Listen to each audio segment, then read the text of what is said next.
Կարոտել էր պապիկին։ Ողջույն սիրելի փոքրիկ, այսօր եւս կկարդամ քեզ համար Շարլ Պերոյից, բայց այս անգամ կոշկավոր կատու հեքիաթը։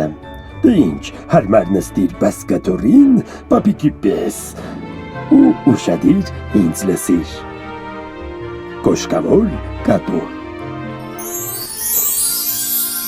Մի ջրաղաց բան մահվան մահճում իր որդիներին ժառանգություն է թողնում, մի ջրաղաց, մի էշ ու մի կատու։ Մեծ եղբայրը ստանում է ջրաղացը, միջնեկ եղբայրը էշը, իսկ փոքրին բաժին է հասնում կատուն։ Փոքր եղբայրը տխրում է, որ իր բաժինն ընդամենը մի կատու է, և ասում է.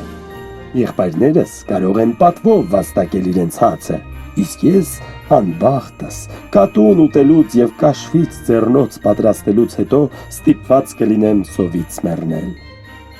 Կատուն լսելով այս խոսքերը ասում է.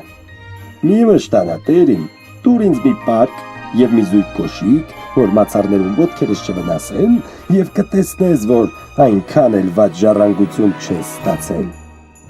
Փոքր եղբայրը այնքան էլ կարևորություն չի տալիս կատվի խոսքերին, բայց իմանալով նրա խորամանկությունն ու ճարպկությունը, մտածում է, որ գուցե կատուն կարողանա օգնել իրեն։ Երբ կատուն տիրոջից ստանում է կոշիկները,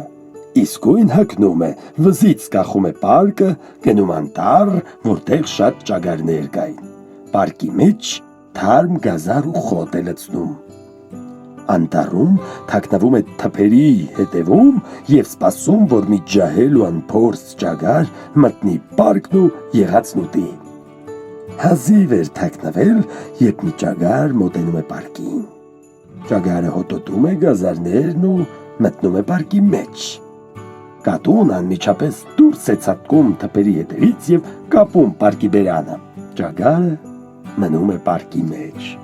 Հաջող որսից ուրախացած, կատուն գնում է պալատ և խնդրում, որ թագավորն ընդունի իրեն։ Կատվին թույլ են տալիս ներս մտնել, նա գլուխ է տալիս ու ասում. «Տեր թագավոր, Մարքիզ Կարաբասը կատվի խելքին փչում է այդպես անվանել տիրոջը։ Ձեզ ընծա է ուղարկել այս ճագարը»։ «Ասա Մարքիզ Կարաբասին», պատասխանում է թագավորը, «որ գոհ ու շնորհակալ եմ նվերից»։ Հաջորդ անգամ նա թաքնվում է ցորենի դաշտում և իր պարկով երկու կաքավ է որսում։ Ինչպես ճագարները, դրանք նույնպես բերում է թագավորին։ Թագավորը նվերի համար դարձյալ շնորհակալ է լինում Մարքիզ Կարաբասին։ Այդպես կատուն 2 թե 3 ամիս շարունակ իր տիրոջ անունից թագավորին որսի տարբեր կենդանիներ է բերում։ Մի անգամ, լսելով, որ թագավորն իր աննման դստեր հետ զբոսանքի է գնալու գետափ, գալիս է տիրոջն ասում. «Եթե լսես իմ խորհուրդը, ընդմիշտ երջանիկ կլինես։ Այսօր գնա լողացիր գետում, իսկ մնացածի մասին ես ինքս կհոգամ»։ Տերը լսում է կատվին և գնում գետում լողալու, թեև չգիտեր, թե ինչի համար է այս ամենը։ Նրա լողալու ժամանակ գետի ափով անցնելիս է լինում թագավորի կառքը։ Կատուն սկսում է աղաղակել. «Օգնեցեք, օգնեցեք, Մարքիզ Կարաբասը խեղդվում է»։ Լսելով ճիչը, թագավորը գլուխը կառքից դուրս է հանում և ճանաչում կատվին, ով բազմիցս իրեն տարբեր ընծաներ էր բերել։ Նա հրամայում է ծառաներին, որ օգնության հասնեն Մարքիզ Կարաբասին։ Երբ տղային հանում են գետից, կատուն մոտենում է կառքին ու հայտնում թագավորին, որ տիրոջ լողանալու ժամանակ գողերը տարել են նրա շորերը, թեև ինքը օգնություն է կանչել։ Իրականում կատուն ինքն էր մի մեծ քարի տակ թաքցրել տիրոջ շորերը։ Թագավորը հրամայում է իր ամենաշքեղ շորերից մեկը բերել Մարքիզ Կարաբասի համար։ Երբ Մարքիզը հագնում է թագավորական զգեստները, թագավորը սիրալիր հրավիրում է նրան նստել իրենց կառքն ու միասին զբոսնել։ Մարքիզ Կարաբասը գեղեցիկ արտաքին ուներ, թագավորական զգեստներով էլ ավելի է գեղեցկանում, և արքայադուստրը սիրահարվում է նրան։ Կատուն ուրախանում է, որ ամեն ինչ հաջող է գնում, վազում է կառքի առջևից և հանդիպելով խոթարներին կանչում է. Հեհեյ, խոթարներ, եթե թագավորին չասեք, որ այս մարգագետինը Մարքիզ Կարաբասին բոլորիդ կտոր կանեմ։ Խոթարները շատ են վախենում կատվի սպառնալիքից։ Երբ կառքն անցնում է մարգագետնի մոտով, թագավորը հարցնում է, թե ում է պատկանում այդ մարգագետինը։ Մարքիզ Կարաբասին, պատասխանում են խոթարները։ Դուք լավ ունեցվածք ունեք, ասում է թագավորը Մարքիզ Կարաբասին։ Իսկ կատուն վազում է առջևից, հանդիպում է հնձվորներին ու կանչում նրանց։ Հեհեյ, հնձվորներ, եթե թագավորին չասեք, որ այս մարգագետինը Մարքիզ Կարաբասինն է, բոլորիդ կտոր կանեմ։ Երբ կառքը անցնում է արտի կողքով, թագավորը հարցնում է, թե ում են պատկանում այդ արտերը։ Մարքիզ Կարաբասին, պատասխանում են հնձվորները։ Մարքիզ Կարաբասն ինքն էլ զարմացած է մնում։ Իսկ կատուն շարունակ վազում էր կառքի առջևից ու բոլորին, ում հանդիպում էր սպառնալիքով ստիպում էր նույն բանն ասել։ Թագավորը զարմացած է մնում, թե որքան ունեցվածք ունի Մարքիզ Կարաբասը։ Վերջապես կատուն հասնում է մի գեղեցիկ դղյակի, որը պատկանում էր մի շատ հարուստ մարդակերի։ Հենց նրան էին պատկանում բոլոր այն արտերն ու մարգագետինները, որոնց կողքով անցել էր թագավորը։ Կատուն ներկայանում է մարդակերին ու ողջունում, ասելով, որ չէր կարող անտարբեր անցնել նրա ամրոցի կողքով, առանց նրա ողջությունը հարցնելու։ Կատուն գիտեր, որ մարդակերը կարող է կերպարանափոխվել զանազան կենդանիների։ Մարդակերն ընդունում է նրան հնարավորինս քաղաքավարի և հրավիրում նես։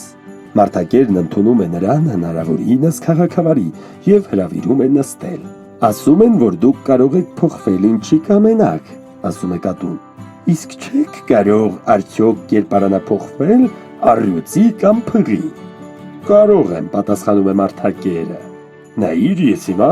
առյուծ կդառնամ։ Կատուն այնպես է վախենում, իր առջև առյուծ տեսնելով, որ նետվում է կտուր։ Երբ մարդակերն իր նախկին կերպարանքն է ստանում, կատուն իջնում է կտուրից և խոստովանում, որ շատ է վախեցել։ Իսկ չեք կարող օրինակ դառնալ մուկ, հարցնում է կատուն։ Չնայած դրան չեմ կարողանում հավատալ։ Նույն րոպեին մարդակերը դառնում է մուկ և սկսում վազել հատակի վրա։ Կատուն իսկույն նետվում է նրա վրա ու կուլ տալիս։ Այդ ժամանակ թագավորի կառքն անցնում էր դղյակի կողքով։ Թագավորը ցանկանում է ներս մտնել և իմանալ, թե ումն է այդ հրաշալի դղյակը։ Կատուն վազում դիմավորում է նրանց ու կանչում. Համեցեք ձերդ մեծություն, Մարքիզ Կարաբասի դղյակը։ Ինչպես, Մարքիզ Կարաբաս, ինչպես, զարմանում է թագավորը, այս ամրոցն է ձերը։ Ոչինչ ավելի գեղեցիկ չի կարող լինել։ Եկեք նայենք սենյակները, եթե թույլ կտաք։ Մարքիզ Կարաբասն իր ձեռքն է առաջարկում արքայադստերը և թագավորի հետևից ուղեկցում նրան ամրոց։ Մեծ հյուրասենյակում նրան սպասում էր ճոխ սեղան, որը մարդակերն էր պատրաստել իր բարեկամների համար։ Նրանք այդ օրը պատրաստվում էին հյուր գնալ մարդակերին, սակայն չեն համարձակվում ամրոց մտնել, երբ իմանում են, որ թագավորն ամրոցում է։ Տեսնելով Մարքիզ Կարաբասի հարստությունը, թագավորը 5 թե 6 բաժակ գինի խմելուց հետո հարցնում է. Մարքիզ Կարաբաս, չես ցանկանա իմ փեսան դառնալ, ամուսնանալ աղջկաս հետ։ Մարքիզ Կարաբասն ուրախությամբ համաձայնվում է և հենց նույն օրն էլ ամուսնանում է արքայադստեր հետ։ Կատուն մեծ ազնվական է դառնում ու այլևս մուկ չի որսում, թերևս երբեմն միայն հաճույքի համար։ Դե ինչ, հուսամ հավանեցիք, սիրելի փոքրիկներ։ Իսկ ես պետք է նորից խնդրեմ, որ դու բաժանորդագրվես ալիքին և բուտիկով լայք դնես։ Դե ինչ, մինչ նոր հանդիպում։